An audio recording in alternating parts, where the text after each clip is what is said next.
How do you see God?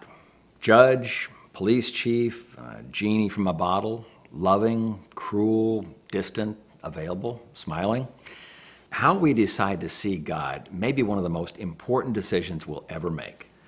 When we're first confronted with this question as adults, our picture of God will always emanate from our subconscious early childhood experience with our father or father figure. With so few dads resembling Jesus in what they do and say, it's little wonder that few of us have a good and accurate picture of God.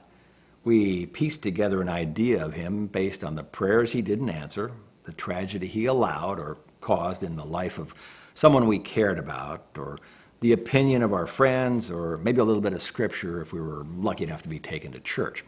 Never intending to, we create a patchwork picture of God that may have little resemblance to the true God of the Bible. Yet, how we view God has a lot to say with how we feel, whether we feel loved or not, whether we care for others or not, whether we turn to God often or just in a crisis, or even whether we want God in our lives at all or not. We need a true picture of God, but all we've gone by are random pieces of a picture puzzle that found their way into our lives from random people and events.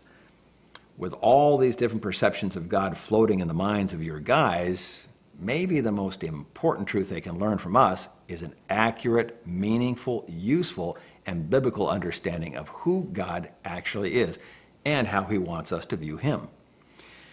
With this topic, we'll drill toward biblical bedrock and establish a foundational understanding of who God really is and how he wants us to approach and relate to him.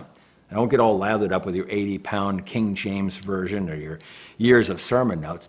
Every human being has to come to his own decision about God. You can best serve your guys by asking good questions and sharing your picture of God with a transparent and vulnerable heart.